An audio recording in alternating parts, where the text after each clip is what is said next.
So I probably got a loud background right now, so please forgive me. I'm on a tour bus, a voting tour bus, so please forgive me. No worries, all good. I don't know what my sounds like, so It sounds great. We can hear you loud and clear. okay, cool. So I'm gonna try. If I look like I'm concentrating on you guys' voices because it's so loud in the back, so please forgive me. All right, thanks. Thank you. Yep. All right, so we're gonna give it a couple minutes. I know we're starting at 10. We'll make sure that we have all the candidates for the at-large, DC at-large position before we formally get started. So feel free to everyone to mute, to turn your video off for a couple seconds until you hear my voice saying that we're going to get started in a couple minutes.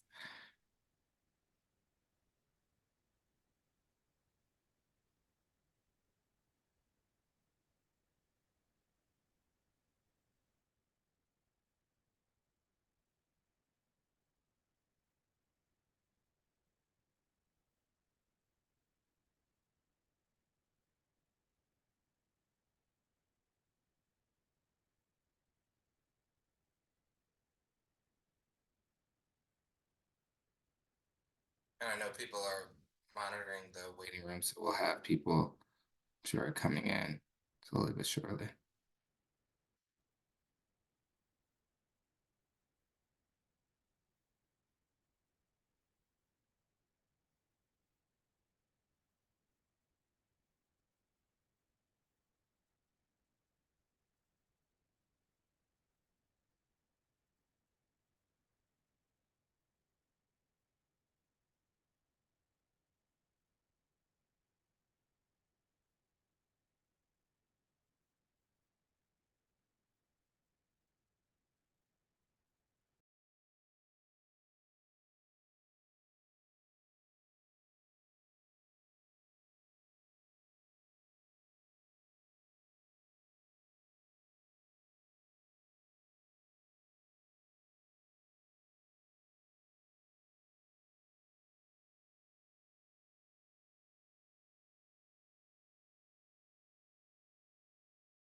All right, so if you hear my voice, that is your signal that we're gonna get started in just a moment. So if you were away, you can step on up. We'll get started officially at 10:01, a little bit late, which is now. We'll wait for all the candidates to appear on camera, and then we will start to get started.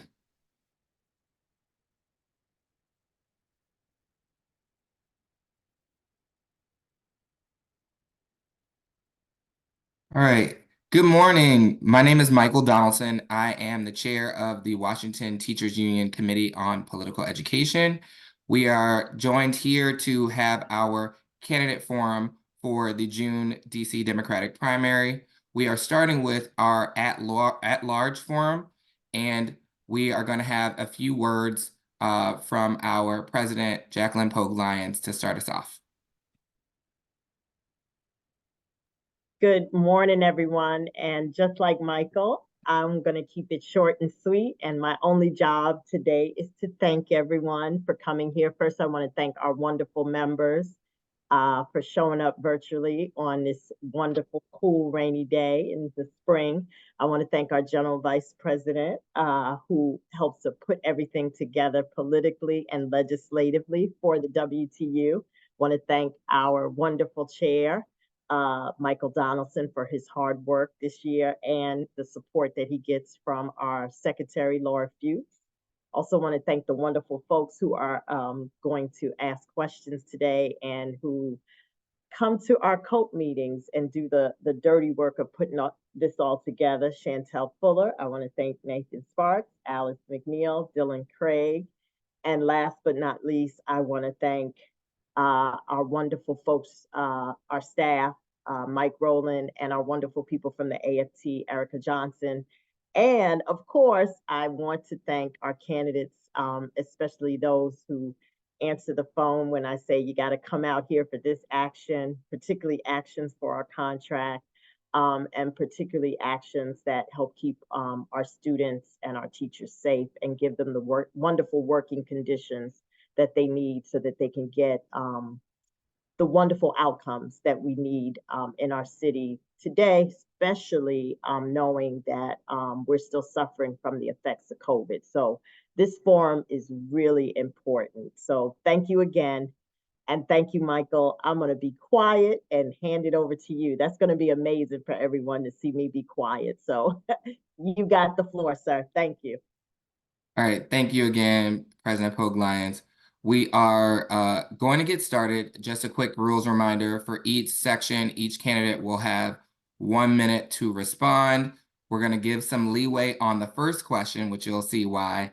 But for the other ones, because we're in a tight 30-minute forum, we're going to you'll see our Secretary Laura Fuchs holding up the 30 seconds left, as well as time is up placards there to remind you, and I will not have a sign. You'll hear my voice. You're used to me probably reminding you and your team, and so I'll give a verbal reminder at that point. Michael, one more person. Yes, go for it. Atisha Shackelford. Forgot her. And now I'll be quiet. I promise. Yes, she's gonna be asking some important questions later. Yes, can't forget her. So in this first section, again, welcome. My name is Michael Donaldson. I'm actually a teacher at Alice Deal Middle School, where I'm also the building representative, and I'm a Ward 5 resident. Our first question, and we're going to start with Rodney Grant and then go to Robert White. And then for each section, we'll switch off. So if I forget to switch, you can politely let me know and forgive me for forgetting to do that. So our first question is to ask you to please introduce yourself and tell us why the members of the Washington Teachers Union should support you. And we'll start with Rodney Grant.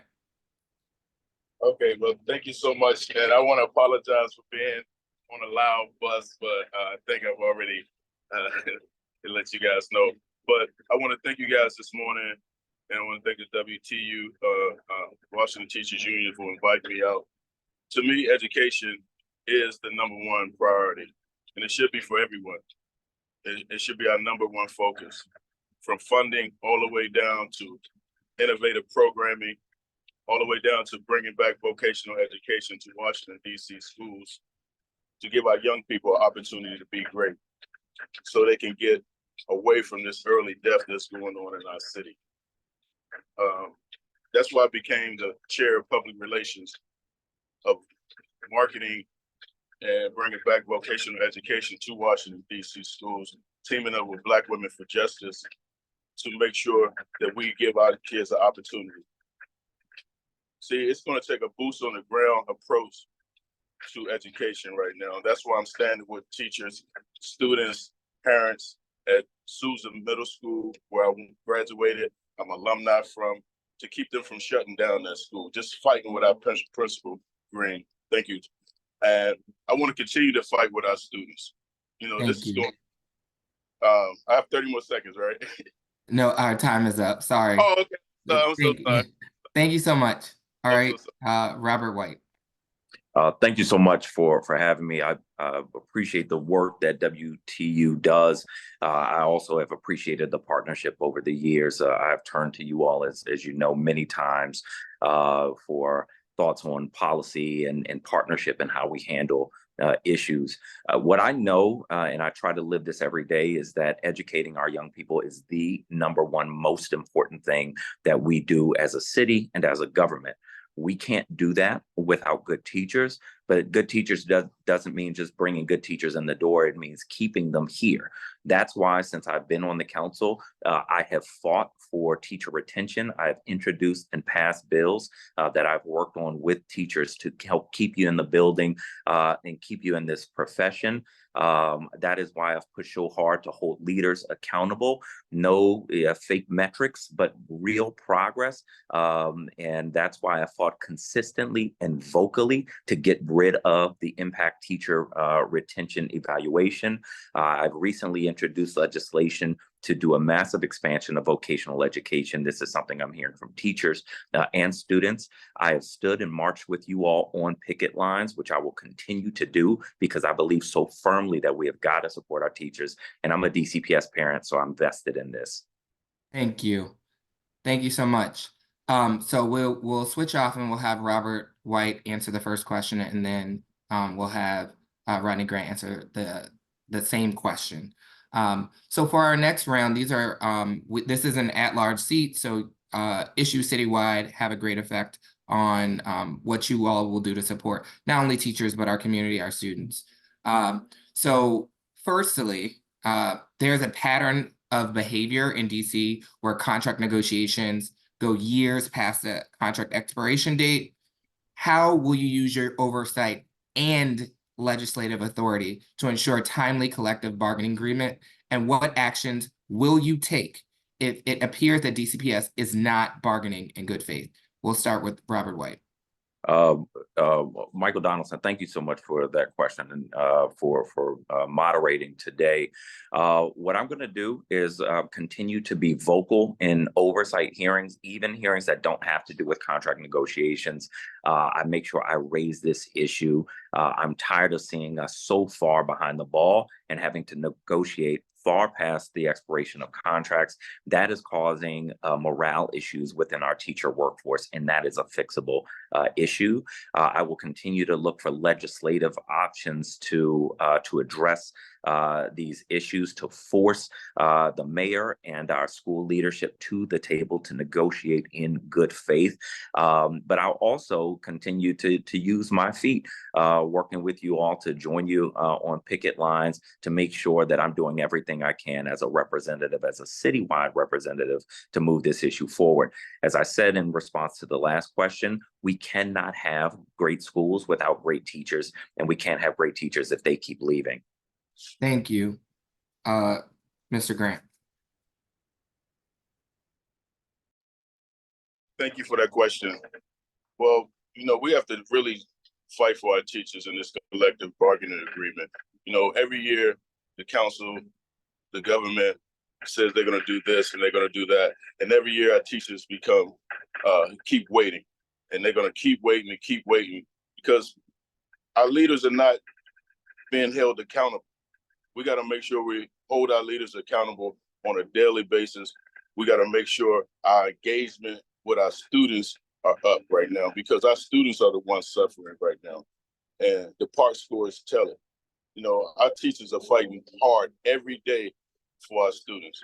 And that's what I'm here for, to fight for our teachers in the Washington Teachers Union. You guys need a fighter and not someone just going to talk about it and push legislation that's not affecting any of our students at all or our teachers. Thank you. All right, so for our next question, this is candidates I know may or may not like these types of questions, but we're going to ask it. It's a serious question.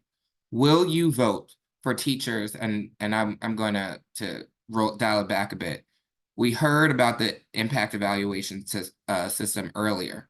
So it's an important issue for teachers. And honestly, it's causing a lot of strife, and it's a part of our teacher retention program. So this is a thumbs up or thumbs down question. We don't need a vocal answer. If you have any commentary, we ask that you give it in your closing statement. Will you vote for teachers to have the right to bargain their evaluation system like other labor unions, police and fire in DC? Thumbs up or thumbs down? Yes. Thank you. Our last question, general question, is that Based on your knowledge and understanding of the educational, and we're going to start with Mr. Grant on this next question.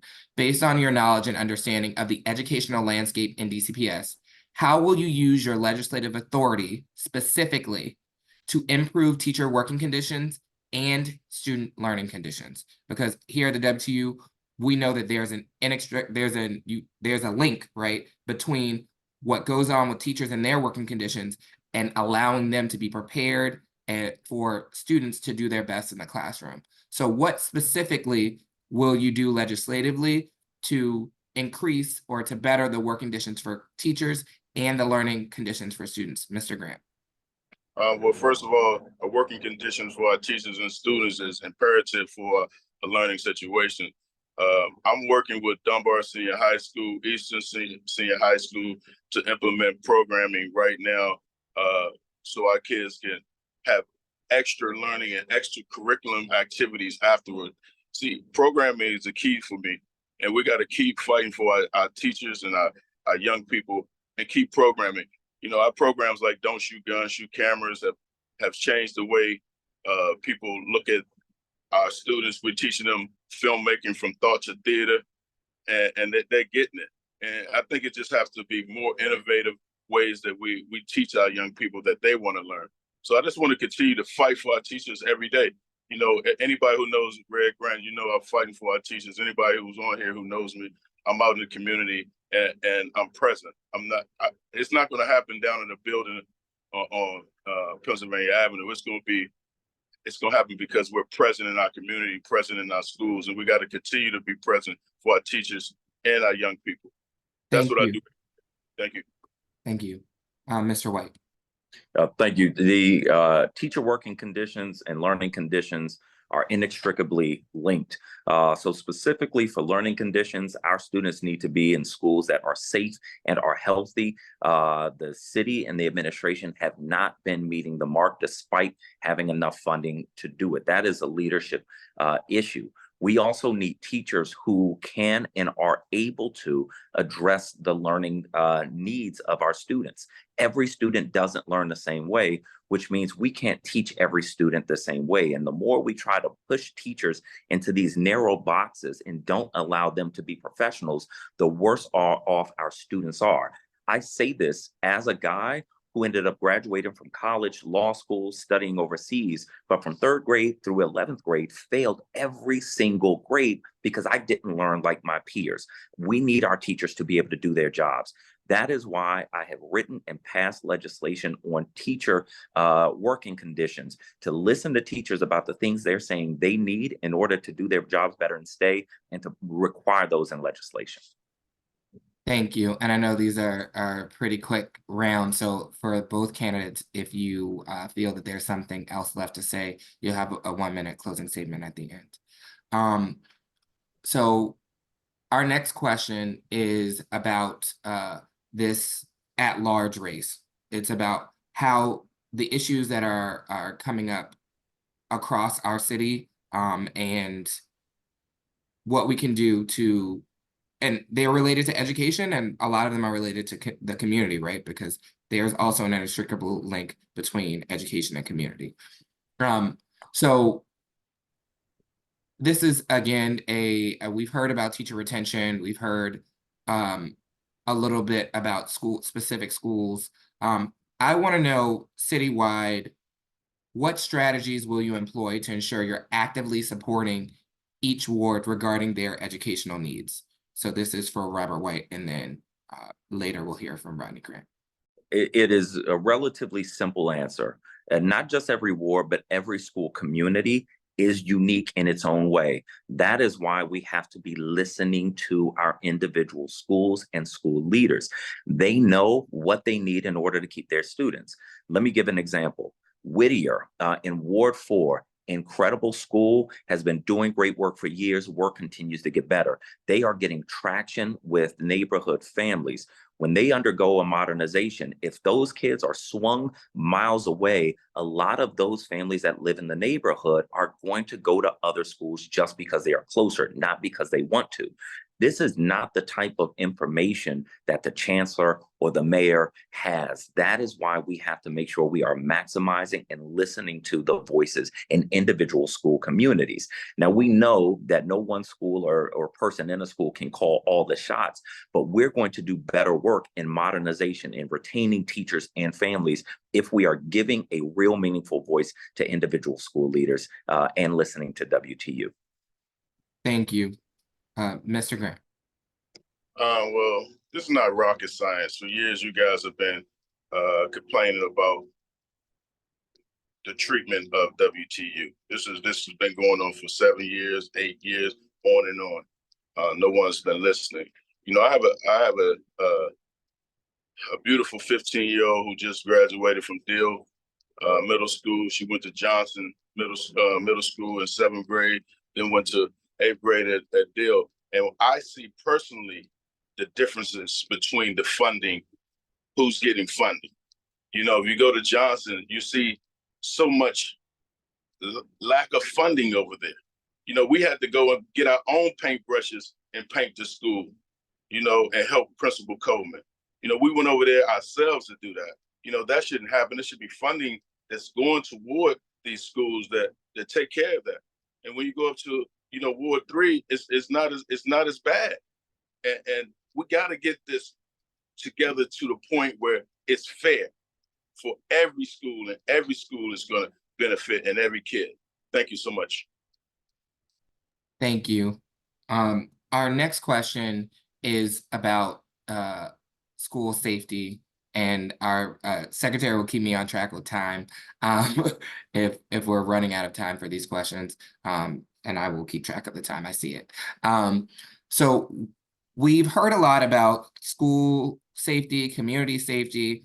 This question is specific to what happens in and around schools. So I just want to preface this by saying there's a lot that goes along with safety just citywide, right? But this is about in and around schools. So what proactive solutions do you have for safety in and around schools? So for example, and I have some examples, we have the School Safety Enhancement Amendment Act of 2023, which asks for school safety directors at each school. We also have supporting socio-emotional curriculum in schools. We have teachers and students who are fearful of going to and from school. And then when we get in there, because of some of the trauma they have seen in their lives, the students have sometimes a hard time learning. So we want to know from you, thank you. We want to know from you, what proactive solutions do you have for safety in and around schools? And we will start with Rodney Grant and then go to Robert White. Okay, thank you. That's a great question. First of all, my background is in making sure our kids are safe. You know, all of our programs, if you look at them from Beyond Your Block, where we take our young people off their block and teach them and show them things. We're taking them to the White House, African American Museum, Commanders game. I think that we have to have involvement like that, community involvement, so much that crime has nowhere to share in our schools. But we also got to put the proper protection in our schools so our kids will be safe. You know, it was a big issue on officers in schools, and we got to really rethink that and revisit that situation. You know, I'm a husband of a retired police officer, and we talk on a daily basis about how to keep our young people safe, not only in schools, but in our community. And we got to keep implementing programs that's going to help our kids be safe. And we got to put safety around them, from the metro, from where they go to and from school. And we got to make sure they're safe. This is a thing that we have to really and take seriously, and find out that it's important for all of us to keep our kids safe. Thank you. Mr. White. Thank you. The most important thing we have to do is start understanding the underlying issue. You can put 100 police in every school, but if you don't address the underlying issues, the problems are going to get worse. And you're going to say, we need more police, because you haven't fixed the underlying issue. Our young people are in distress. The mental health issues are out of control.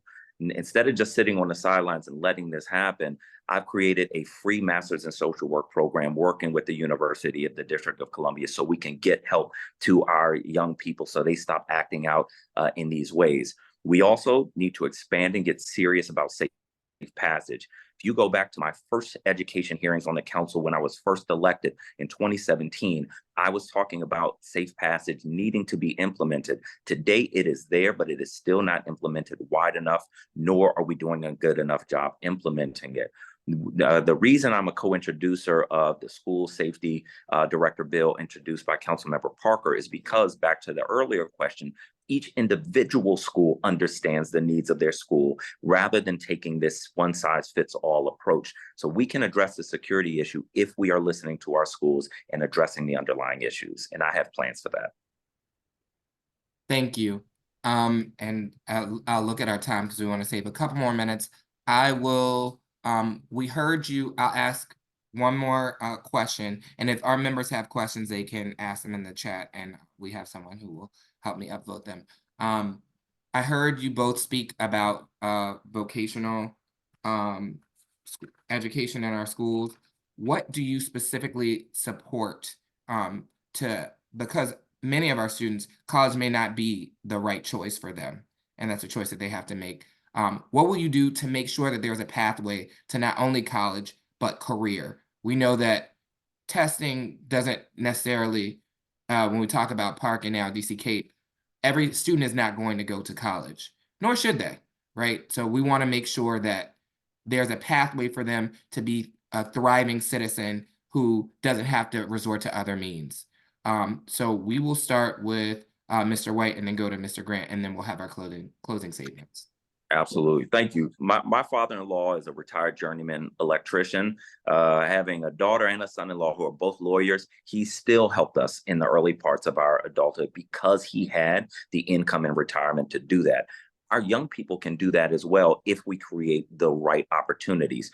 My vision is for every student in DC schools who wants to go into vocational education to be able to do that. For every vocational program, it must result in industry certifications and in a career training that is in demand. So we're not training people for nothing at the back end, but training them for specific careers where they can make real money and support their families. I introduced the bill to do this because I've been trying to work with the administration for years. It just hasn't worked. So now I'm moving to legislation. Not only does my legislation require this, but it requires the city to poll students and the private sector to understand the demand and the future needs so that we are perfecting these programs as we go. And I have an evaluation tool in my legislation to make sure the program is working and keeping kids on the right track. Thank you. Mr. Grant? Well, I'm glad my colleague finally caught up to thinking about vocational education because we've been talking about this for years and years and years. It's been a part of my plan for years. I've testified in front of the Committee of the Whole on education about vocational education and how we plan to do it. We understand that vocational education is more than just plumbing, electrician. We want to bring in filmmaking. We want to bring in television, innovative ideas like Atlanta is doing, making $8.2 billion a year in filmmaking, and we're only making about $5. So I want to make sure that we bring that revenue and give tax breaks to our people who want to come and make films here in Washington, D.C. and build a legacy for our young people to have an out so they can have, the ones who don't want to go to college can have a career. And that's what I've been pushing for a long time. And the kids that I've been working with, they love me for it. Thank you. And so our time is coming to a close. So we will end with our closing statements. And so we will have Mr. Grant start and then Mr. White end with the closing statements. Mr. Grant. Okay. Well, first of all, I want to thank the WTU for inviting me to this forum. If you know Rodney Grant, you know how hard I'm working in the community and how present I am right now in the community. And pushing education is the key for not only myself, but my family to make sure our young people have an opportunity to be successful. and stay away from an early death in grave. It's just it's a shame that we don't see how we connect education with everything else that's going on in our city, and it has to be equitable. Education has to be a place where people go and feel love, and the teachers are pushing and fighting hard every day. I see them at all of these schools, and I just want to continue to fight for you guys. I'm a fighter, and you need somebody on your team that's going to fight every day, not just speak about legislation, but in the trenches with you guys fighting. Thank you, Mr. White. Thank you so much. When I was a failing student for a lot of years, most people counted me out. But there were a couple teachers who insisted that I was better than what most people thought of me. And eventually I got my traction and became a great academic student, but only because I had teachers who could see beyond my grades. I want that same thing for students across our city. What I've been able to do in my life, I know that our young people can do even more, because there is nothing particularly special about me that's not special about these young people. That is why the thing I fight hardest on is education. And I know that we just don't have a good public education system without strong teachers. So that is why I ended up on the chairman's shit list for 2 years, because I fought him to get an independent education committee. That is why at every turn I raised the issue of getting rid of impact. I made it a condition of supporting our current chancellor. I raised it in meetings that you all are in and meetings that you all are not in. That's why I've stood on picket lines with you, and I continue to fight to keep good teachers in our schools. I'm going to keep fighting for you, and I'm going to keep producing for you, and I'm asking for your support in this reelection. Thank you to both candidates. We really appreciate your attendance at our forum. We think that by showing up, number one, by showing up, you're showing us that you care about teachers and students in our city and that you want to make a difference. And we really appreciate you joining us here at this forum, and we look forward to you being a part of our endorsement process. Thank you. Thanks for having me. Thank you all for being here. Thank you. Sorry for my loud background. No, it's all good. Thank you. Thank you both. All right.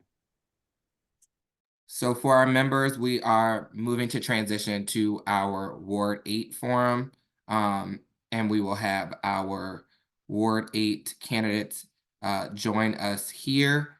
So we have our Ward 8 candidates joining us now.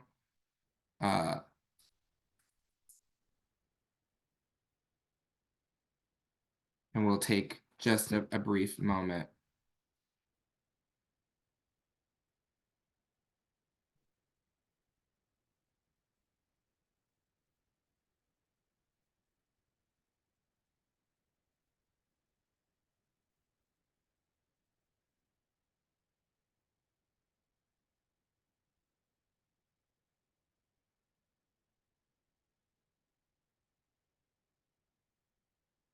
We'll get started hopefully at 10:31 with our Ward 8 candidate forum. I think we did pretty great on time. I will look at try to thank you, Secretary Fuchs, for the 10 minutes left reminder. Sorry, Great. I need to pin the new speakers, don't I? Okay, yes, please. My bad. Okay.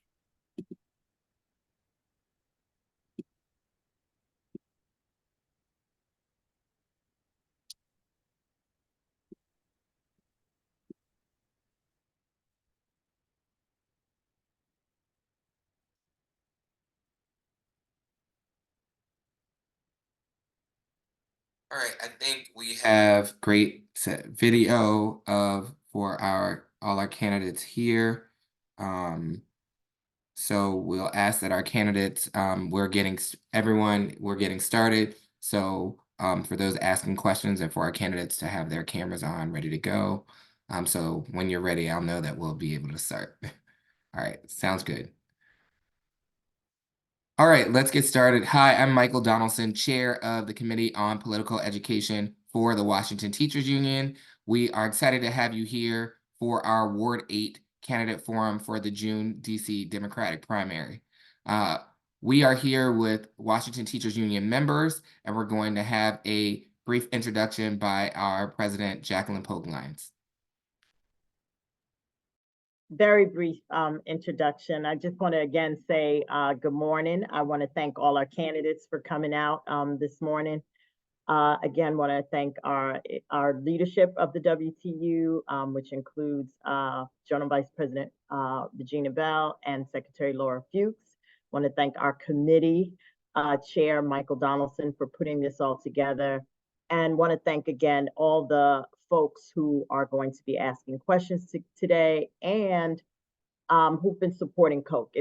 COPE is a lot of work, a lot of things that go on behind the scenes, and wanted to say thank you. We don't always do that, but I want to say thank you for the hard work. And last but not least, want to thank our candidates for coming out.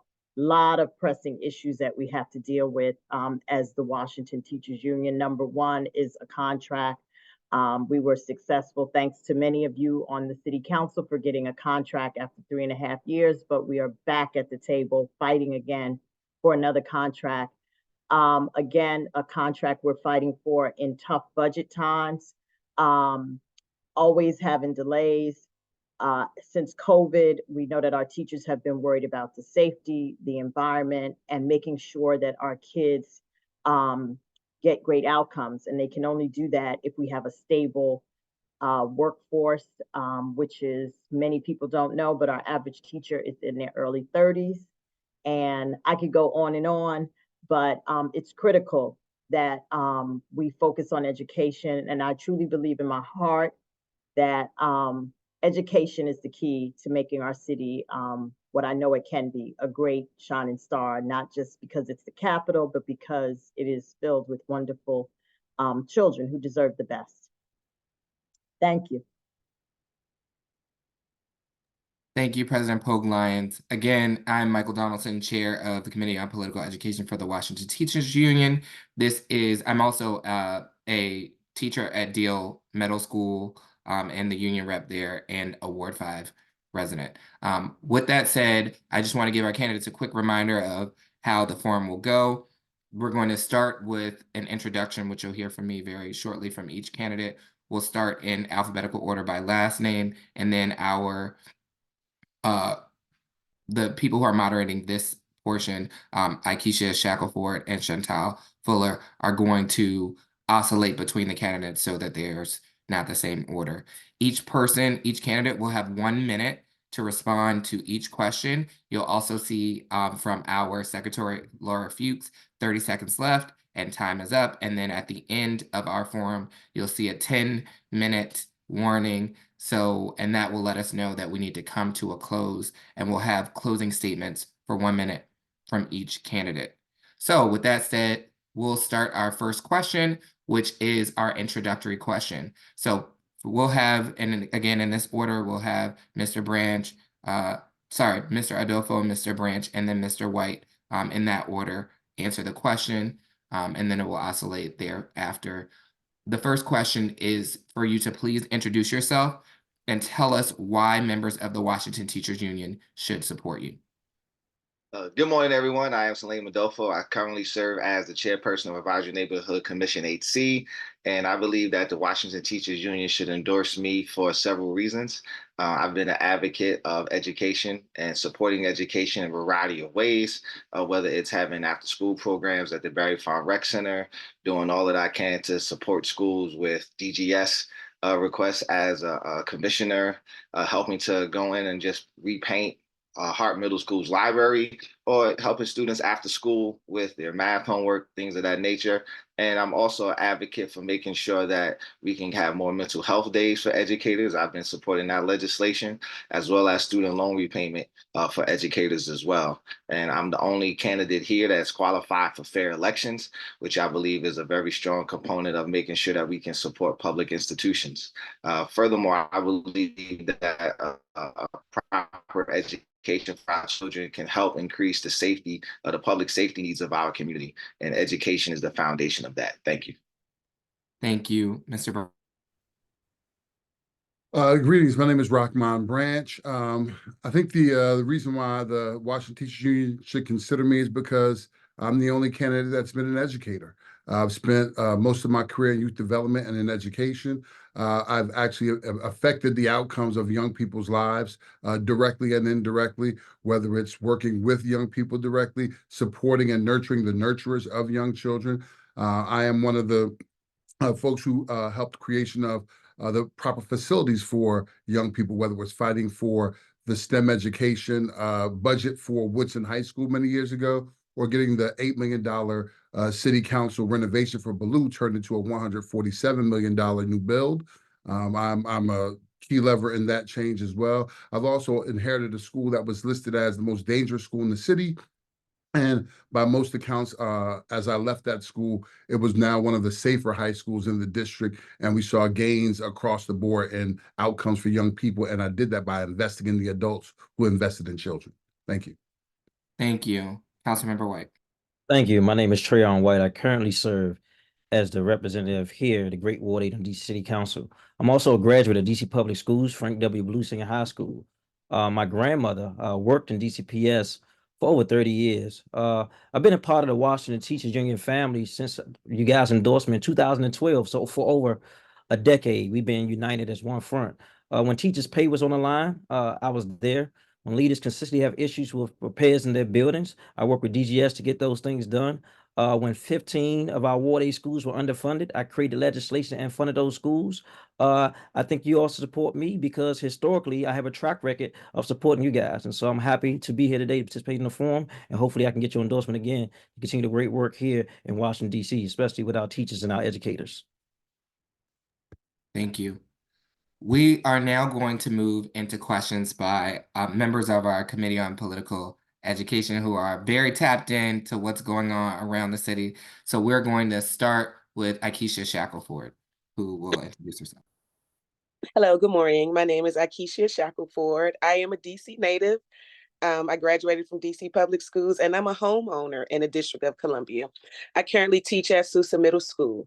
My question to each of you today is, there is a pattern of behavior in DC where contract negotiation goes years past the contract expiration date. How will you use your oversight and legislative authority to ensure a timely collective bargaining agreement?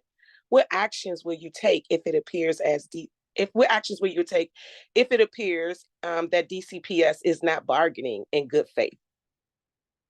And I think we'll start with Mr. Adofu.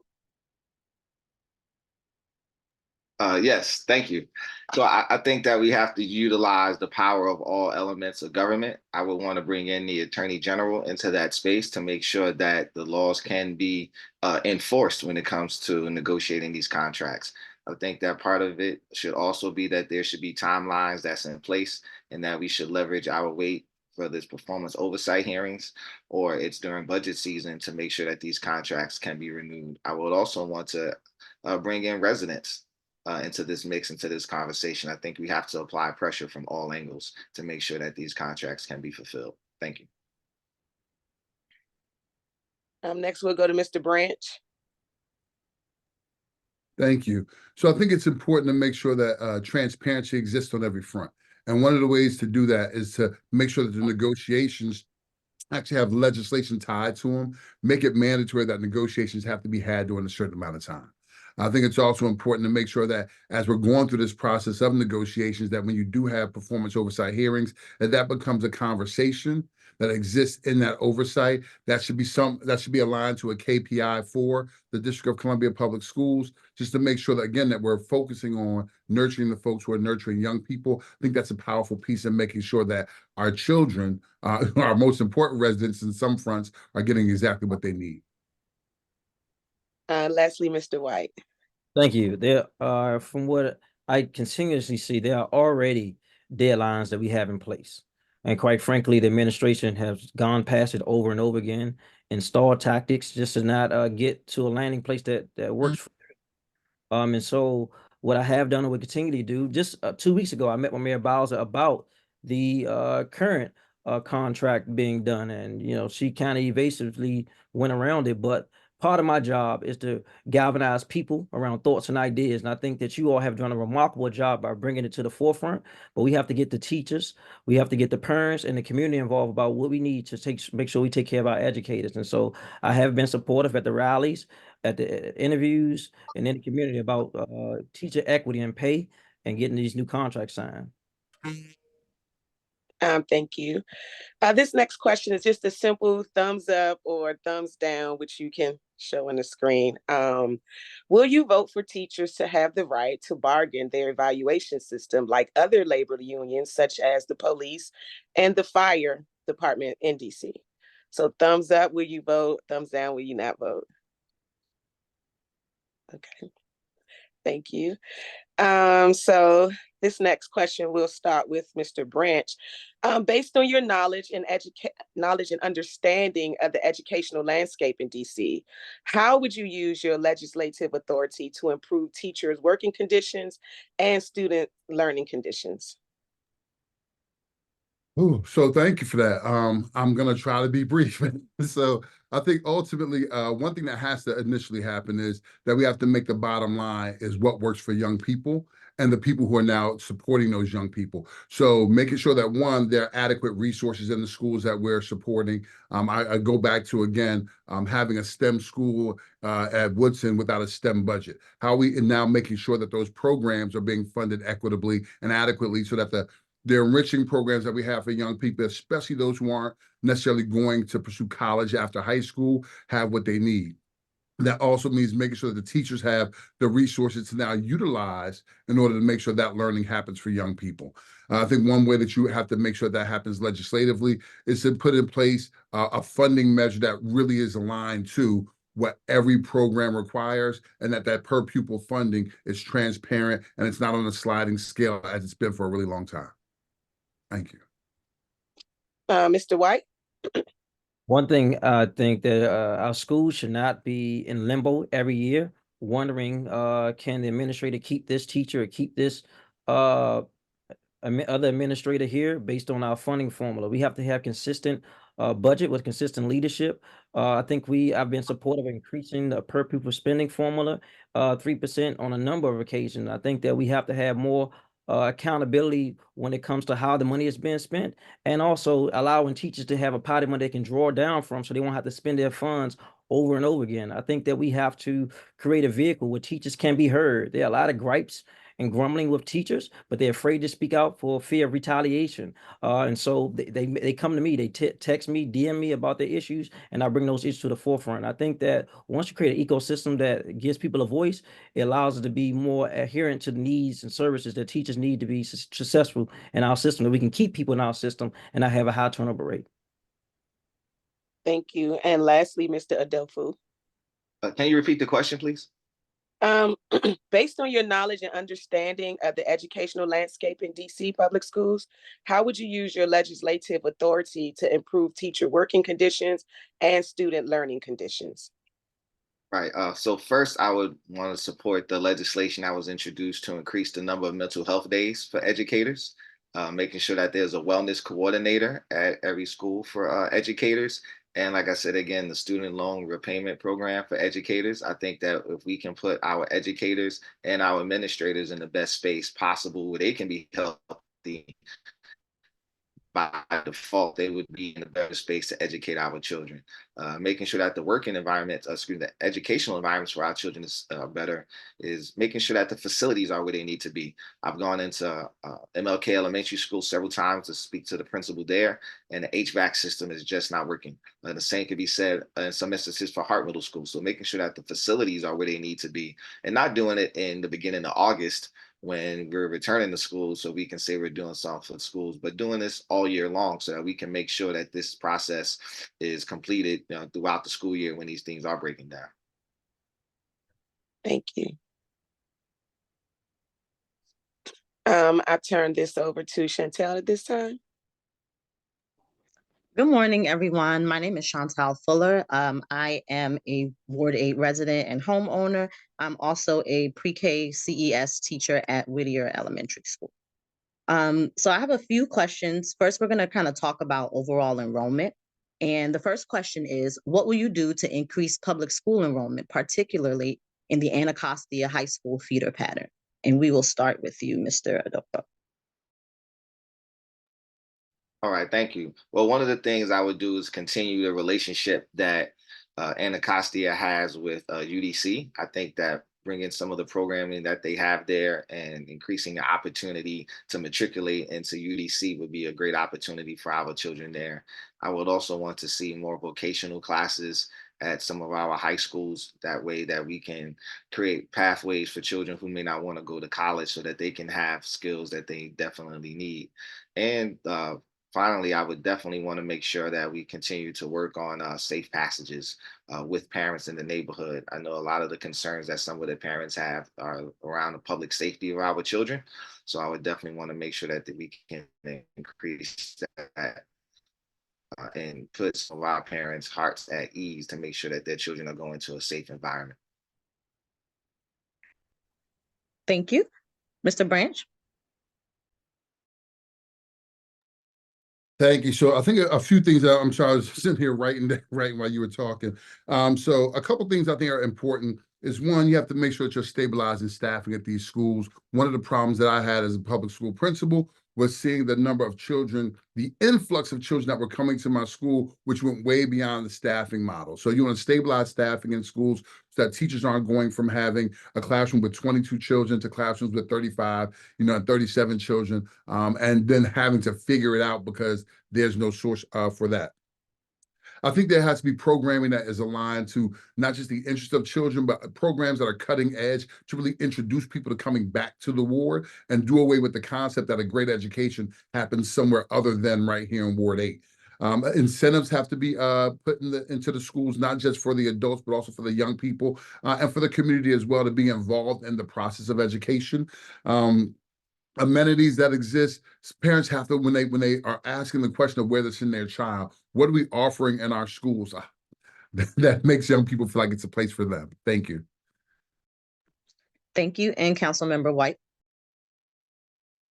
So one of the things I think we lack in our schools is the ability to promote and market our programs. So I've worked extensively with the former principal Haith that was at Anacostia to get more CTE programs in the school. One, being the partnership with UDC, also the police cadet program, engineering program, and technology program. So not just talking about what I'm going to do. I've been in office and I've been doing just what I set out to do when I first ran. Two, I helped raise money for Anacostia to donate some of their programs, right? I think that unlike other schools, we don't have strong PTAs raising millions of dollars. And so my leverage is connecting with the business community and make them get involved. I created also the community benefit agreement that money goes directly to Anacostia High School. I think we need more programs and not just have those programs, but we got to talk about what's good going on in our schools. And public safety has been one of the critical issues. And so I've just was on the phone with the assistant principal last week about public safety around the school. And so with that and Kramer, so not just talking about what I'm going to do, but I've actually been participating in promoting on my social media and my newsletter programs in our schools, particularly Anacostia. Thank you. And a follow-up question to that is, what are your plans for educational and community investment in these areas? So I know a few of you have touched on that, but if you can expound a little on that, that would be helpful. We can start with you, Mr. Adolfo. You said our plans for community involvement? Yes, for educational and community investment.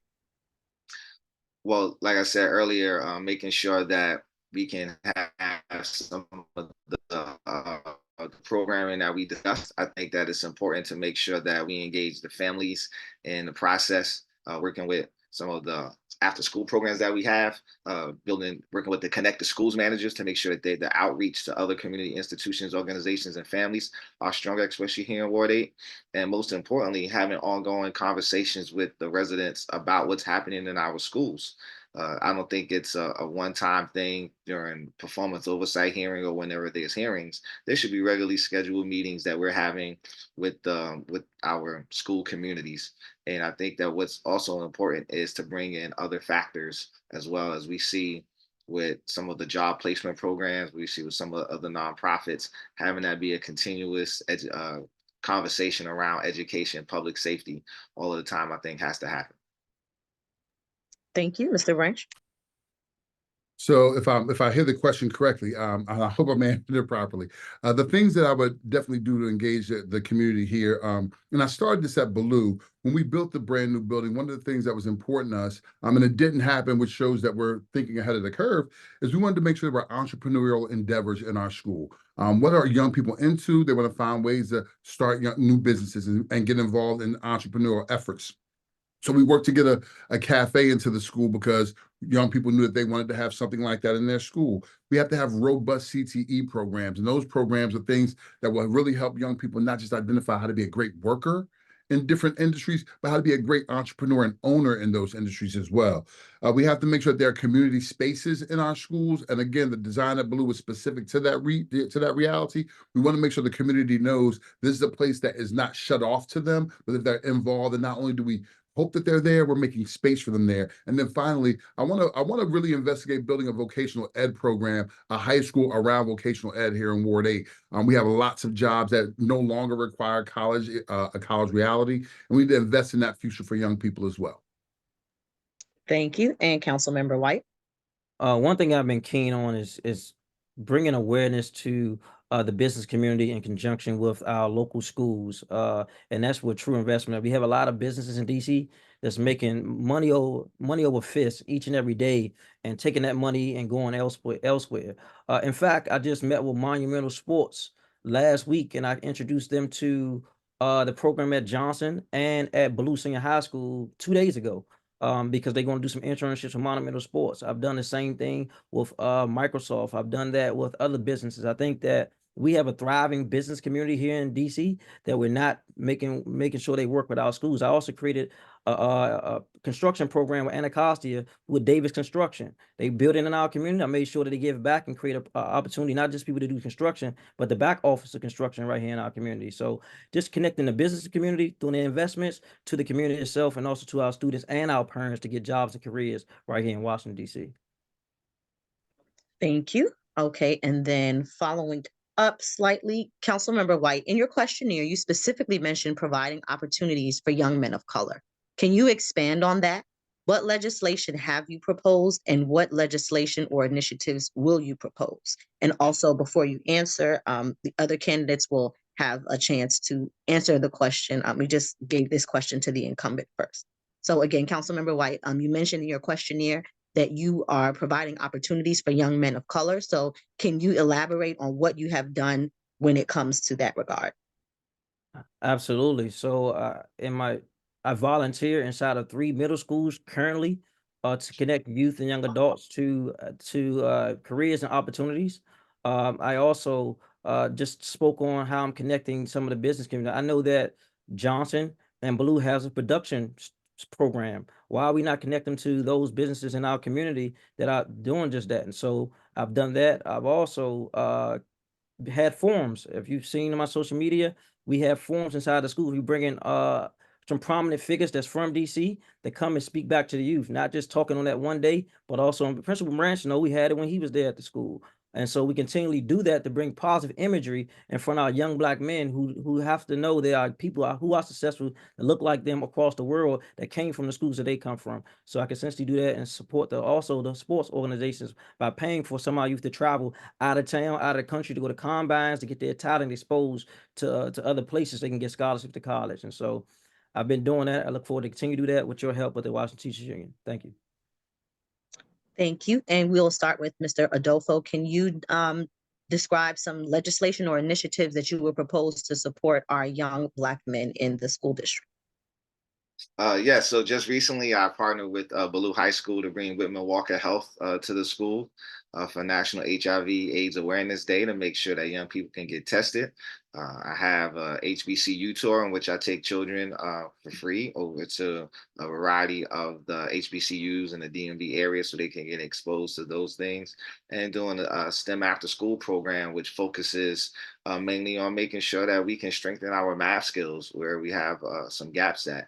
And I've had several conferences and summits that focus on helping young Black boys understand who they are in the community and connecting them to some of the resources that they need.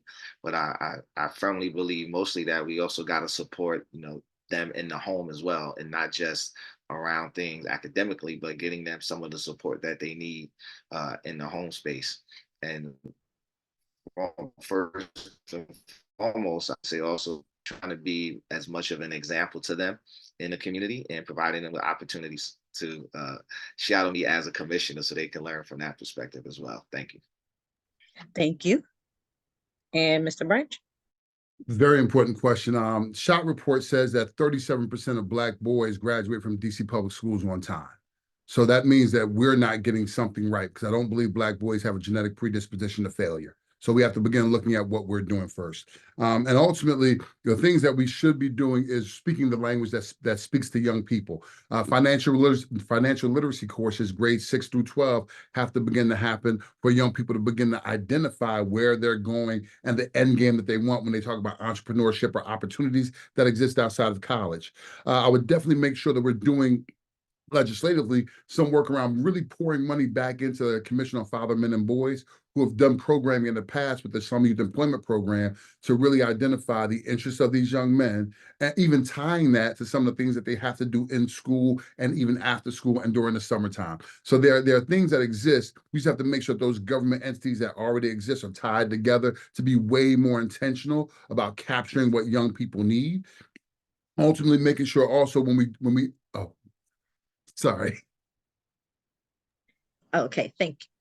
The next question. So as many people may know, or if you do not know, there is currently no feasible swing space for schools in Ward 8 when they are up for modernization. With that being said, what would you do to support swing space for modernization within a reasonable distance of students' neighborhood and by right schools? And we'll start with you, Mr. Adolfo. Can you repeat the last part of the question? Sure. So the whole question is, what would you do to support swing space modernization for modernizations within a reasonable distance of the student's neighborhood and by right school? Well, one of the things I think that we have to do is look at the educational landscape in the city, as a whole. I would definitely want to make sure that we're not funding other educational opportunities, that we strengthen the schools that we have. So to me, a moratorium on charter schools would help ensure that we can make sure that students are going to attend the schools that are currently in the ward.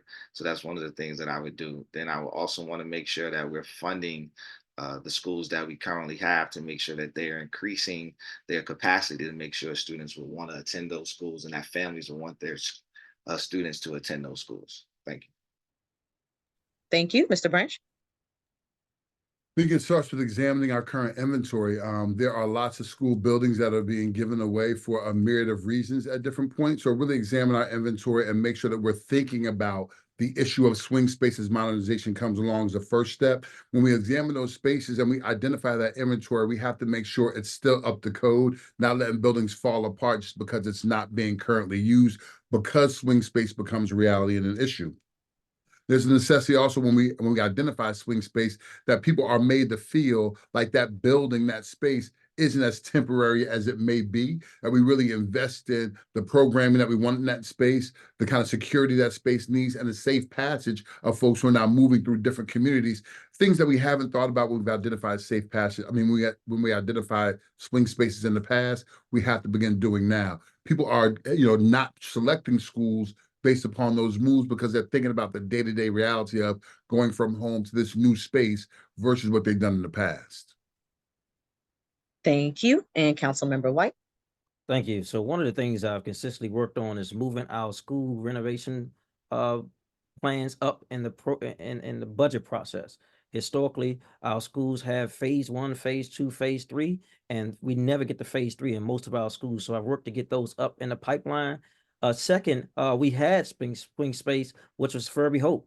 And as you know, KIP has Furby Hope now, so we have gone further out to create swing space. So one of the things I've worked with DCPS to make sure there's adequate transportation.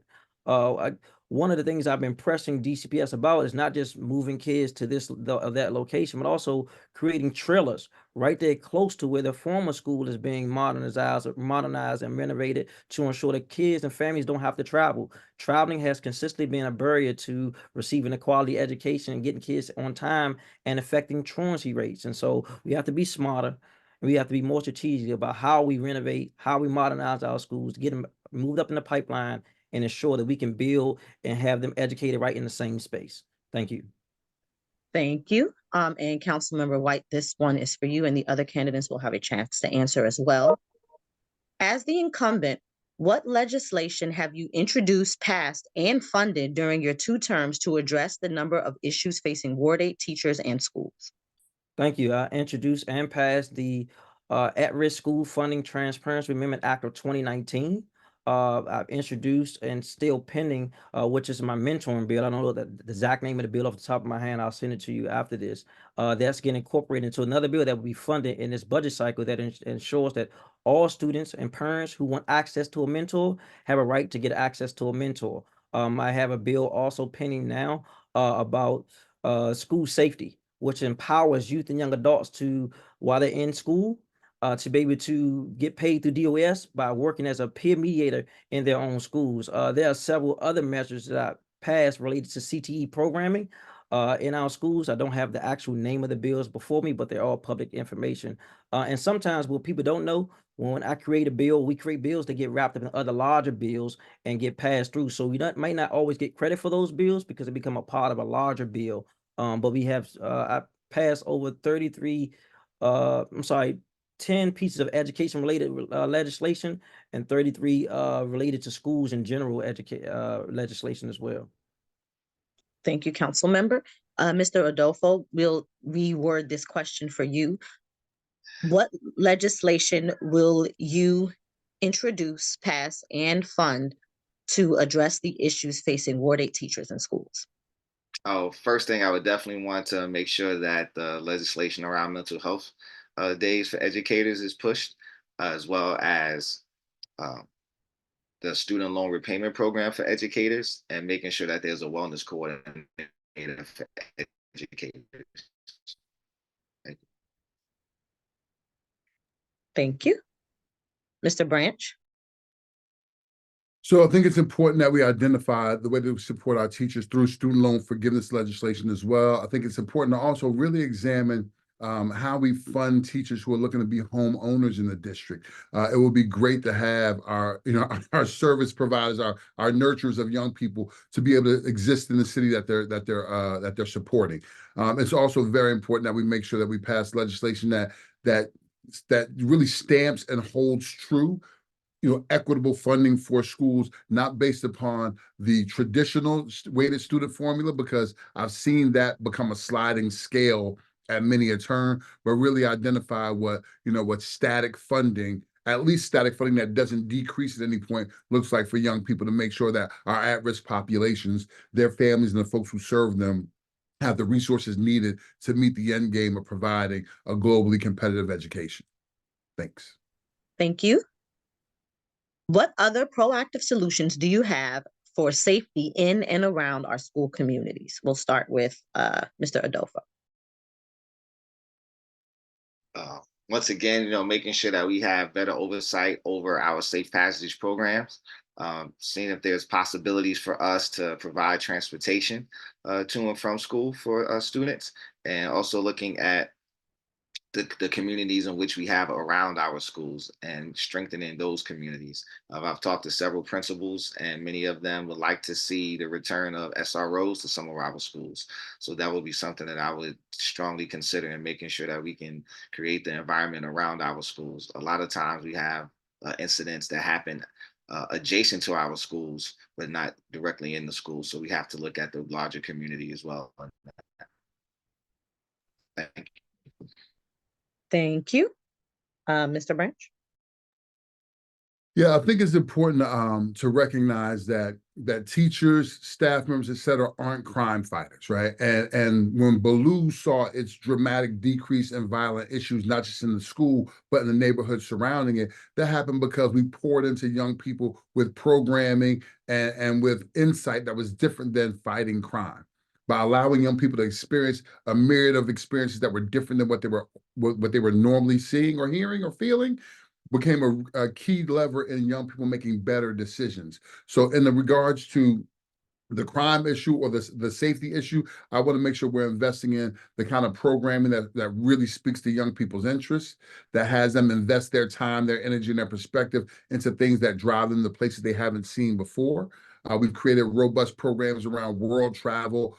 We had, a business community support through the Friends of Baloo, where we're giving young people scholarships to go off to college, and they're experiencing that now. So they're making different choices because there are better options in front of them. And we saw, crime decrease because of those sorts of measures. Thank you. And finally, Councilmember White. Sorry, I was trying to look up some of the legislation. I did want to note that one was the School Attendance Temporary Amendment Act of 2022, also Educators Preference Parking Act of 2022 that gave teachers preference in parking at some of our local schools who couldn't come to work and park without getting a ticket. So I'll go on to the question. I was integral in bringing what we don't now know as the violence interrupters, now know the safe passage, now know the credible measures inside the school. When I was first got on the council, none of this existed. In fact, the narrative was that we don't need that because crime was down. And so we changed the objective of that, saying, yeah, crime is down, according to Phil Pennell, down the street, around the corner, especially in and around our schools. And so I've also started a movement around peer mediation in our schools, and you'll see and hear more of that in the next 6 months. And I think that the greatest impact on young people are other young people. So we have to empower them to be the leaders that they are and provide them with the tools they need to provide safety for their peers. I just was at a meeting at Thurgood Marshall this week with some of the school leaders, some of the students, listening and learning what the issues are with our students and how we can correct them. My time is up. Thanks. Thank you all very much. And thank you to both Aikisha and Chantal for these great questions. And our members crafted these questions because they are really tapped in, like I said, into what's going on in the ward and in our city. And they want to make sure that we have the right person, the best person, who's going to not only do what we need for teachers, but as teachers, we really care about our students. So we want our students to be safe. We want them to feel like they have a place and that they have a trajectory moving forward. With that said, we're going to come to our closing statement. We're going to have all of our candidates give a closing statement, and you can wrap up any of the ideas that you weren't able to touch on previously, or just close out for us. We're actually going to go in reverse order for this closing, reverse alphabetical order by last name. In this closing statement, we're going to have Councilmember White, then we're going to have Mr. Branch, and then Mr. Adolfo. First, I want to thank all those educators who've consistently been in the buildings, in the community, working with our young people. I think that's one of the greatest jobs a person can have, and it's invaluable. And we don't pay you guys enough, even though, there's a discrepancy about debate about how much we pay our teachers. I think that what we pay is not enough. And I just want to thank those of the Washington Teachers Union for continuously supporting our teachers day in and day out through their trials and tribulations. My name is Treyon White. I've been a fighter for youth in our city for over 2 decades. I've partnered with Washington Teachers Unions on a number of initiatives. I think you have a friend in me. My advocacy, my forefrontness, and me showing up for our teachers and for our students have been consistent for the past 20 years. I'm not talking about what I'm going to do, which I should with a vision, but I'm talking about what I have done and consistently will do because my character is good. And I want to continue to support you, and I hope you can support me, and I can still be a friend of the Washington Teachers Union to continue to fight for this new contract to help our teachers get what they need. Thank you, and God bless. Thank you, Mr. Branch. I want to thank you all for the time today and allowing us to share our visions with you. My name is Rahman Branch. One of the things that I think it's important to state here is that we're at a time right now where, one of our biggest investments that we can make in the district isn't necessarily into buildings, isn't necessarily into infrastructure, although that's great. We have to make an investment into people so that they grow with the changes that we're seeing in our city.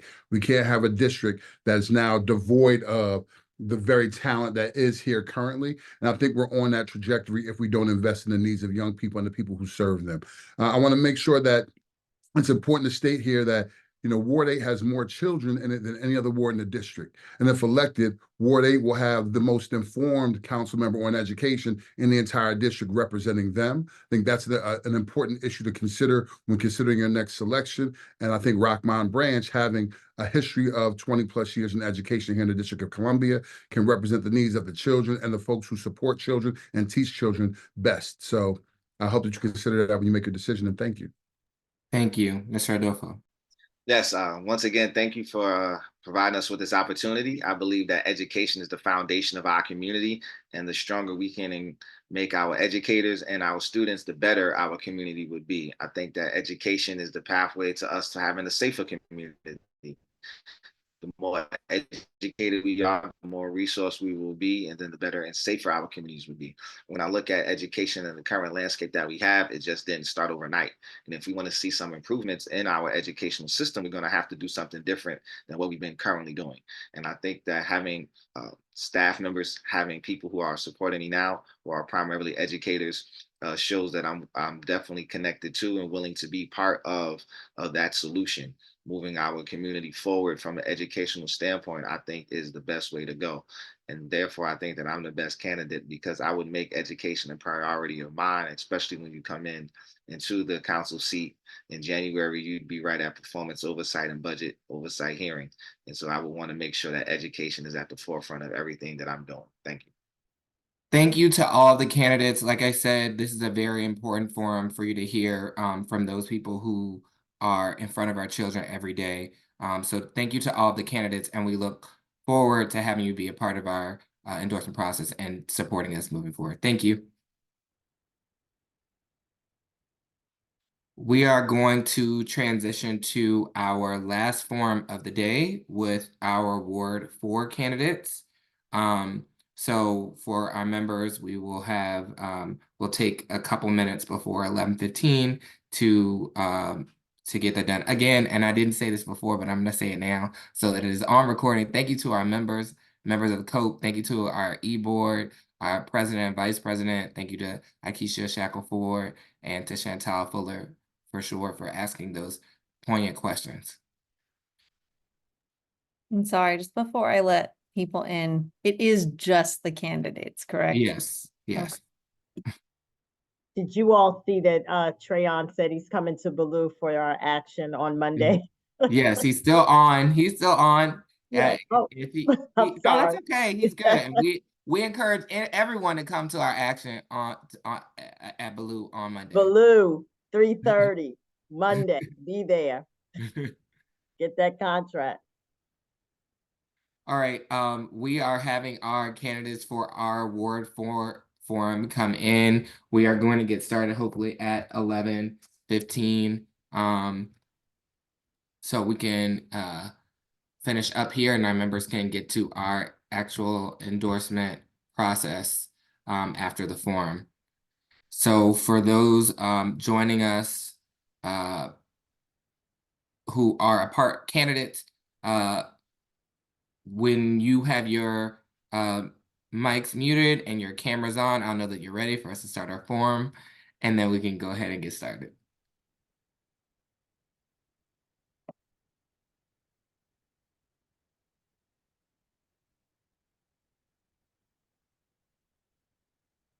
Great. Can y'all hear me? Yes, I can hear you. Okay. I just want to make sure I check that before we get started. Yes, I can hear you too. Great. We are going to get started at exactly 11:15, which is now. And we have our candidates here. Our Secretary Laura Fuchs is pinning our candidates.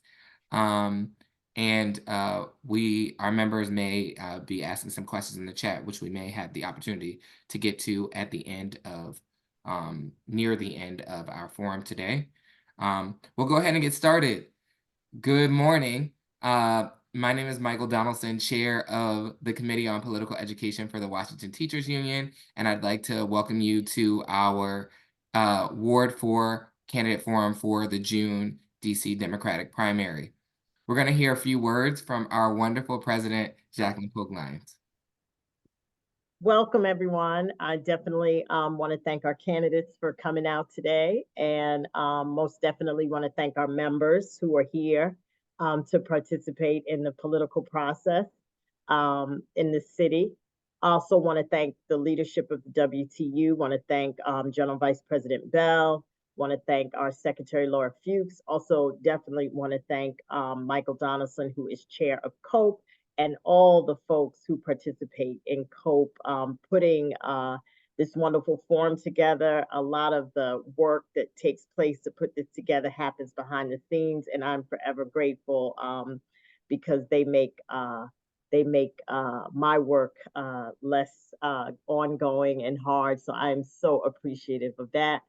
And with that, I just want to say this is a time where the focus needs to be on education. We have an unstable workforce in our education system right now because we have budget issues going on. At the WTU on a daily basis, we hear folks calling, concerned about their jobs and concerned about whether they need to make a home in DC public schools. Also ongoing always is, it seems like we're always at the table to make trying to get a contract. That becomes important. And we're coming out of COVID with the effects of COVID, worried about the environment in our schools. We're worried about the safety, and we're worried about the load that's being put on our teachers to get great outcomes for our students without giving them the necessary support. And lastly, a very, very young teaching staff that we love, we welcome, but we want to keep them. The average teacher in the district is in their early 30s. So I think this city can be a shining star and a beacon for everyone. I'm a product of a mom who went to DC Public Schools and wouldn't be where I am if it wasn't for the great support that she got from all of her teachers in the DC Public Schools. So with that, I'm going to turn it back over to Cope. Hi, and thank you, President Pogue Lyons. Again, my name is Michael Donaldson. I am a Spanish teacher at DL Middle School, a Ward 5 resident and homeowner, and the chair of the Committee on Political Education for the Washington Teachers Union. Just a few reminders for our candidates. We're going to start with an introduction, and then we'll have some general questions, and then we'll have some ward-specific questions to follow, and we'll end with a closing statement from each of our candidates. You'll see the time is up. Each of our candidates will have a 30-second reminder and then a reminder when our 1 minute is up, as our Secretary Laura Fuchs was holding up for each question. With that stated, also as a quick reminder, we're going to go start in alphabetical order by last name, and then we'll have one of our wonderful members, Nathan Sparks, who's going to be asking the majority of the questions in this section, switch between candidates to answer questions. With that stated, our first question is pretty straightforward. Please introduce yourself and tell us why members of the Washington Teachers Union should support you. We're going to start by testing my alphabet skills, Mr. Johnson, and then we'll have Councilmember Lewis George. Thank you. Can you hear me? Great. Thank you for being here. Thank you for running such a wonderful process. And thank you for the opportunity to have this conversation. I am a Ward 4 resident and a father of a first grader. And my wife and I, our highest priority is to make sure that she's well educated, cared for, and prepared to enter into society, to the world, and to contribute to the district. And we live out those concerns in taking her to school every day and hoping that the passage is safe. We want our school community have the resources that they need and instruction and environment to be safe. Personally, I have been very involved in the elected leadership of the Parent Teacher Association and dealt with workplace concerns and issues and I'm happy to be here and looking forward to answering more of your questions. Thank you. Thank you. Councilmember Lewis George. Thank you. My name is Janice Lewis George. I am a third generation Washingtonian, born and raised in Ward 4. More importantly, I'm a proud DC Public School graduate, having graduated from Rudolph Elementary, Deal Junior High School, and School Without Walls Senior High School. In my time as a young person, I also became involved in education. I served as a student representative on the DC Board of Education. I was the last student representative pre-mayoral control. I was there when the school board was dismantled, and so I have the ability to speak to some of the issues as it relates to that. For me, I have introduced legislation to support our teachers. I have showed up on the ground to support our teachers. I wouldn't be where I am without my teachers. And for Washington Teachers Union teachers, I want you to know that you have a fighter in me who wants to make sure you have the best environment you can to teach our young kids and make sure that they can succeed. Thank you. And now we'll hear from Nathan Sparks, one of our COPE members, who will introduce himself, and then we'll get started with questions. Thank you, and good morning, and thank you all for being here to hear from teachers and respond to us directly. As Michael said, I'm Nathan Sparks. This is my third year teaching. I teach environmental science in Jackson Reed High School. Which is in Ward 3, if you didn't know. I'm a resident of Ward 2 and an owner of a share of my limited equity cooperative. I bring these personal details, because I believe really the biggest issue facing our schools in DC and really across the country is poverty of our students and their families. When we have students who lack safe, quality housing, students whose parents work multiple jobs, and often students who have to work to support themselves and their families, we have students who are severely disadvantaged right from the start. Schools can't eliminate these socioeconomic inequalities, but the council can with legislation, spending, and progressive taxation. With this in mind, I ask candidates my first question, which is, there is a pattern of behavior in DC where contract negotiations go years past the contract expiration date. Our most recent contract that is now expired, as you know, was 3 years out of date when it was passed. How will you use your oversight and legislative authority to ensure a timely collective bargaining agreement? And what actions will you take if it appears that DCPS is not bargaining in good faith? We'll start with Councilmember Lewis George. Thank you. I first want to say I think poverty is a huge issue, which is why in my first council budget I passed a Homes and Hearts Amendment, which included an earned income tax credit for families, and those are families of four making less than $66,000 a year, to have that funding in their houses every day. It's why I fought the mayor on making sure we had SNAP, because families deserve to have food and healthy food. As it relates to my oversight duties, I chair Facilities and Family Services. When they try to send retroactive contracts to our committee, we have refused to pass those through our committee. We have let them know that we will not be passing retroactive contracts through our committee. And I have asked other colleagues to take that same stance, or these actions will continue to happen. I'm prepared to, if necessary, do whatever it takes, whether it be emergency legislation, whether it be writing a letter, whether it be showing up on the picket line, to ensure that teachers get a timely contract, and that they get the respect and due diligence that's necessary. My turn? No? Yes, Mr. Johnson. Thank you. I appreciate that question. It's a holistic view of the matter. Just with respect to the contract negotiations, I mean, I believe in equitable pay for teachers, equitable supports for a fair contract, and for a respectful, dignified process in going about achieving that. And I would do everything in my power, from oversight and from advocacy, to ensure that it happens, not only because of the principle of the matter, but because as a parent of a student myself, I'm intimately tied to that. And I also think that in terms of the poverty question, in terms of my work as an ANC and a committee man, issues of equitable land use, zoning, equality, and workforce development also contribute to the issue of families intact being able to live in the district and thrive and participate. So engagement, our zoning, racial equity forward lens with respect to that will contribute to safe, healthy communities. Thank you. Thank you both. So I'm turning to a quick thumbs up, thumbs down question.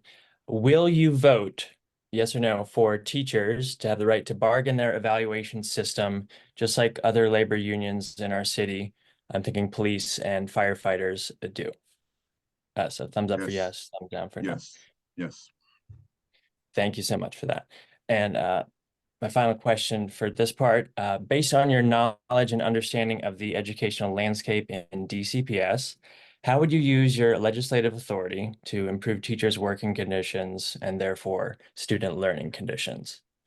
And Michael, who's going first here? We'll start with Mr. Johnson. Thank you very much. You're so kind. I think you have to use your bully pulpit to point out situations that are untenable and unjustifiable in terms of resource gaps. And then I think in addition to pointing out the problems, you have to roll up your sleeves and do work to remedy the problem. In my role as a chair of ANC in Petworth in Ward 4, and as a Democratic committeeman, and as a leader on the Parent Teacher Association, I've sought out community relationships to remedy problems, whether it's bringing in philanthropic organizations, community civic associations, roving leaders, arts and cultural community to make a contribution to our schools and contribute to the enrichment of students, teachers, and the learning environment, both in material resources and also intellectual heft or property or resources brought to bear on behalf of the school community. Thank you. Thank you, Mr. Johnson. And now Ms. Lewis George. Thank you. Facilities has been a huge issue.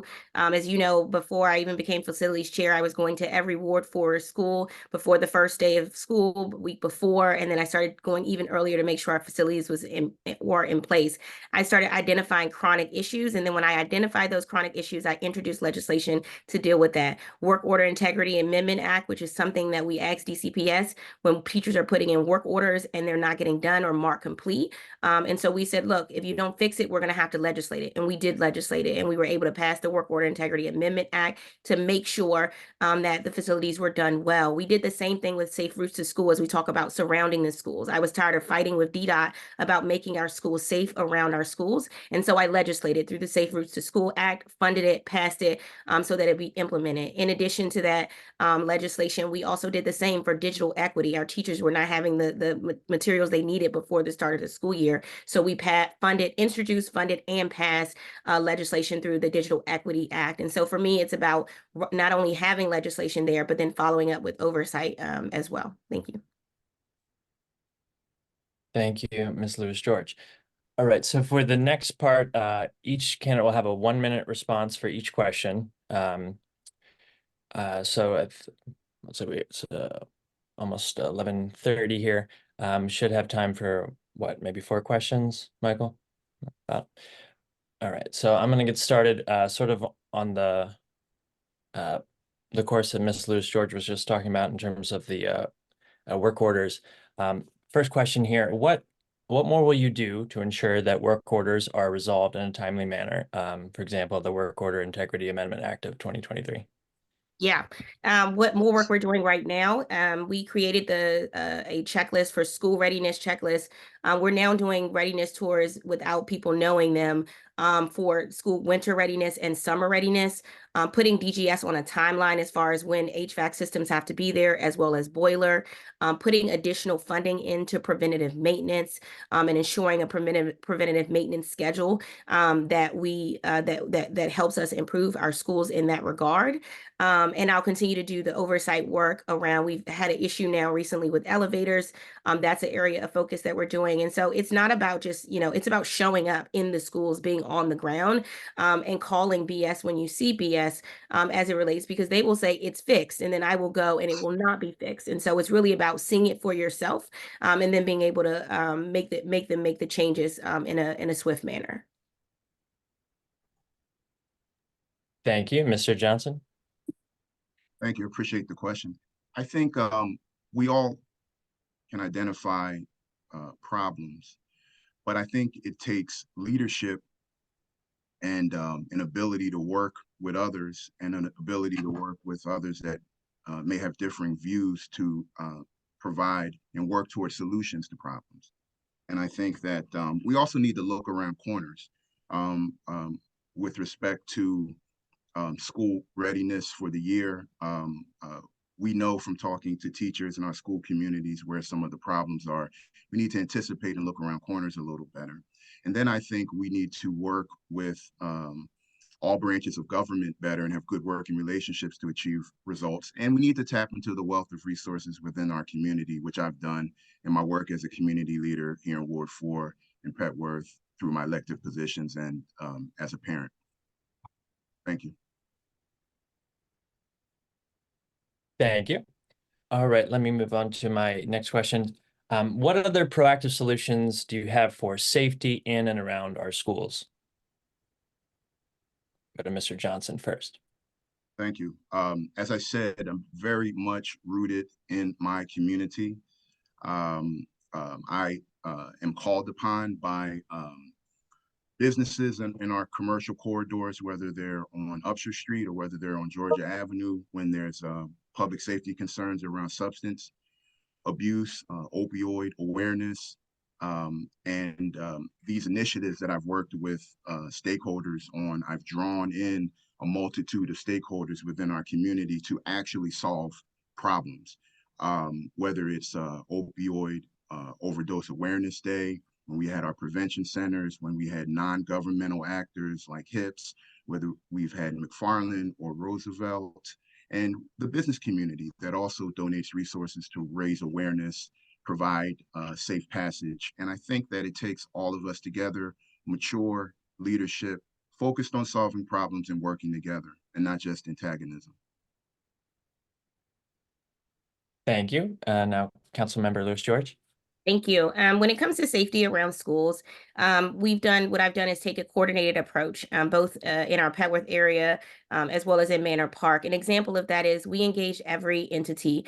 DC Public Library, for example, I put funding in to renovate the teen section of the DC Public Library at Petworth so that our young people have a place to go, to be able to do their homework, to be able to get that support. I also partner with DCPL to be able to provide additional support to our safe passage workers. We expanded safe passage workers. I asked in the beginning of the year for mandatory training to improve the work that the safe passage workers were doing, so they wouldn't just be standing around the school. We coordinated between the schools a difference between who was going to be let out at what time and when they would be let out and what time. We also funded a One's Leadership Academy at our middle schools, like McFarland Middle School in our ward. In addition to that, we've been able to work together to support our out-of-time school programs, which is a deterrent to kids after school not having things to do. We've introduced legislation for universal out-of-time school programs. I've also introduced legislation around conflict resolution in schools, because the only way to prevent conflict is to give kids the skills they need to be able to deal with conflict in a way that's healthy and not resulting into weapons. And so in all those ways, I believe we can support a safe environment around our schools. Thank you, Councilmember Lewis George. This is a short, well, maybe not a shorter question. My next question asks about specific policies or legislation. I'm asking you if you support these, either this legislation or this idea, and why. First is School Safety Enhancement Amendment Act of 2023, which would create a school safety director at each school. And then also whether you support and why a social emotional curriculum. So we'll start with Councilmember Lewis George. Yes. So I was a co-sponsor on Councilmember Parker's bill for School Safety Enhancement Amendment Act. I support it because oftentimes I'm now acting in that role. What happens is we have so many entities around the school. We have what's happening in the school when there's a lockdown. We have teachers doing what they need to do during lockdown. The principals making sure they're doing what they need to do. Safe passage workers are not communicating. You have the Metropolitan Police Department who are on guard, the SROs who are there, and everybody's having these doing dealing with the situation, but no one's communicating effectively to each other. And that ineffective communication is what I see most often. There could be a fight before school and it wasn't communicated from Safe Passage, it wasn't communicated to the school, or this vice versa. A fight happened in school, but it's not communicated to the Safe Passage workers who are around school or anyone else. And so I believe we need a safety director because we need someone who's going to coordinate all the entities that are a part of our school environment and making it safe. Thank you. Thank you, Councilmember Lewis George. And now Mr. Johnson. Thank you for the question. Yes, I support it.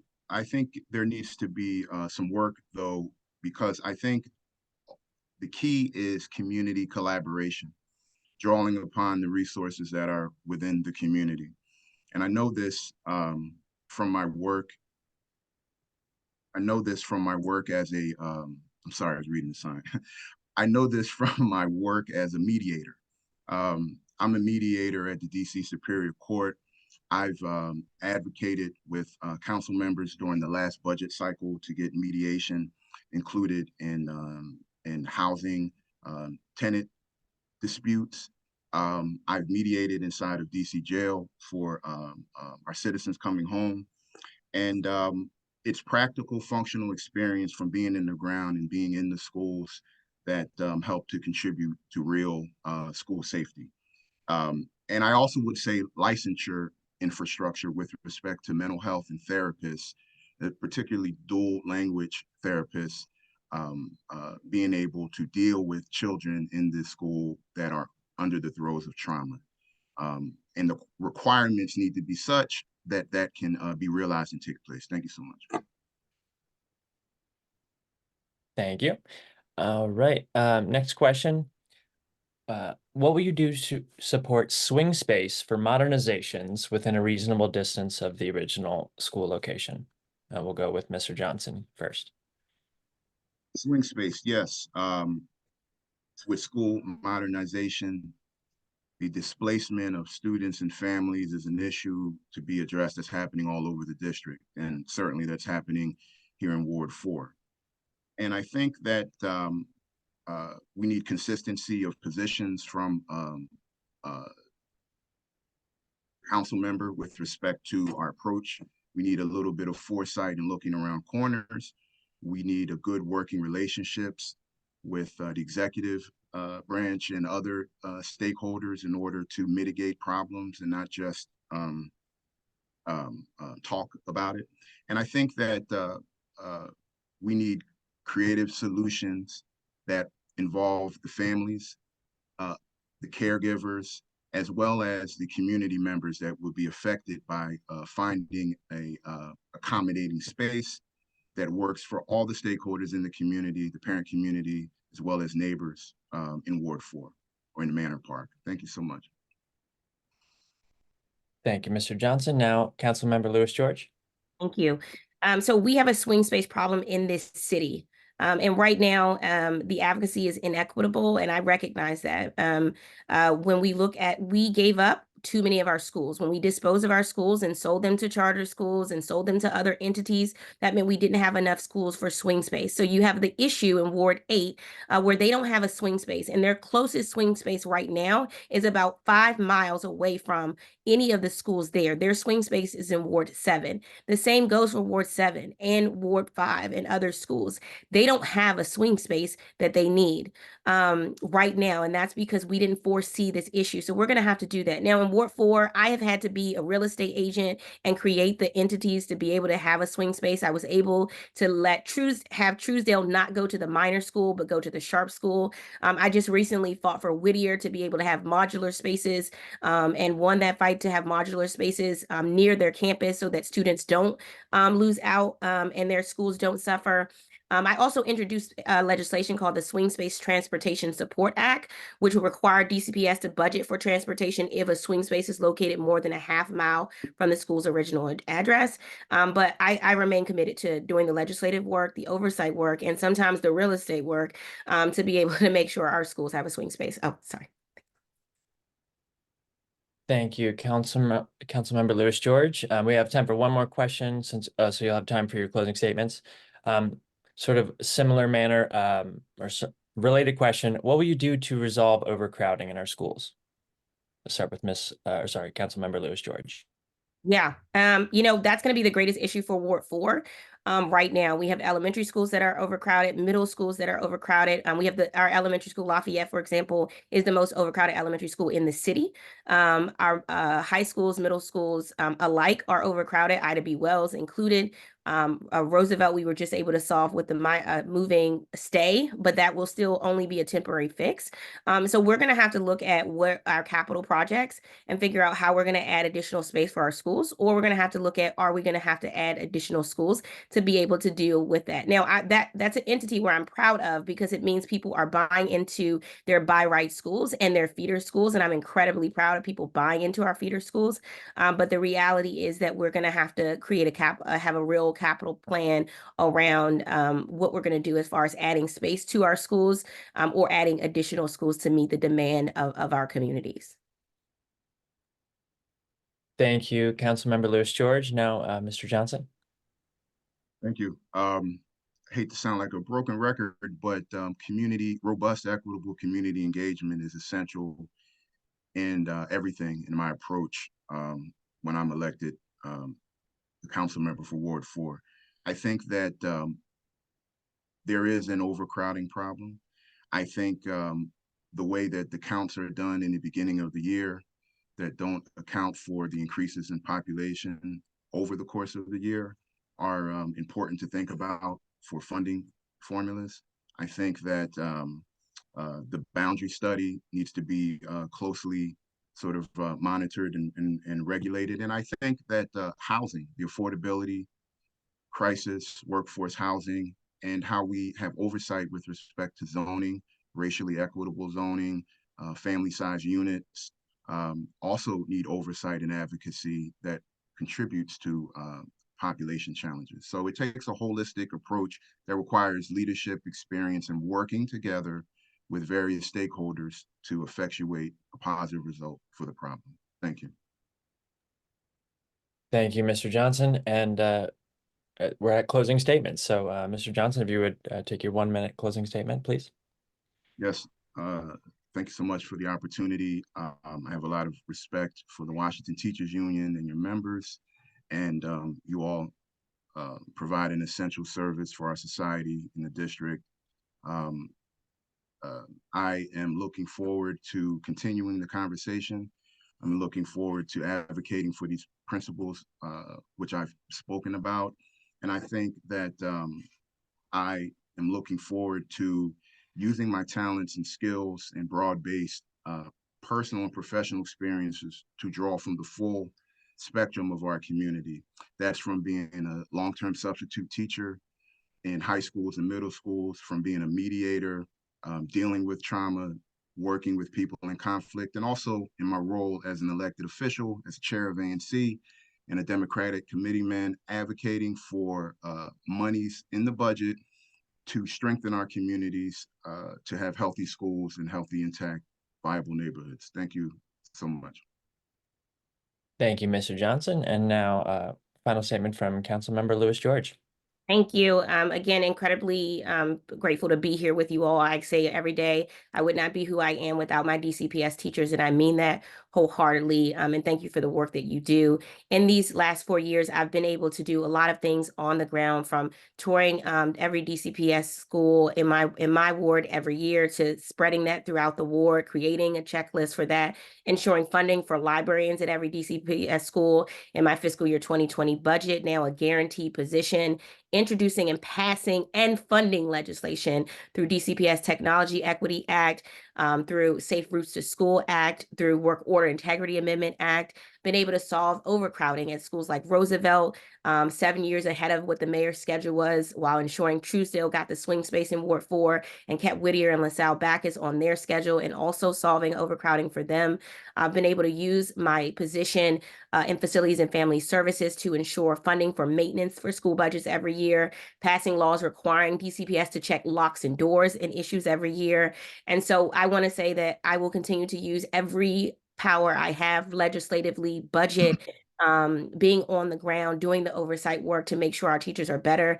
And I also want to say we have work to do, getting the Educator Retention for Student Success Act passed, making sure we get the Flexible Schedule Amendment Act 2023 Thank you. passed, and just continue to do the work that we need to do. So thank you so much for this opportunity. Thank you both, and thank you to Nathan Sparks and everyone on the Committee of Political Education, our executive leadership with our President, Jacqueline Poglines, our General Vice President, Regina Bell, our Secretary, Laura Fuchs, for this robust conversation of what we can do to support all of our students, our Ward 4 students, and our teachers and communities. We are now going to end our candidate forum, and we really appreciate your commitment to education and educators in the city. Thank you. Thank you so much. Thank Have a you. great day. Thank Stay you. dry. Thank you. Our members, we're going to have you stay on for our endorsement process. Thank you so much. This has been really, really, really great, amazing, way smoother than I anticipated. So that is awesome. Y'all have really made this so easy. Thank you to everyone asking questions, Chantal, Akeisha, Nathan. Y'all just made it seem so seamless. All right, so we're gonna stay on. We could end the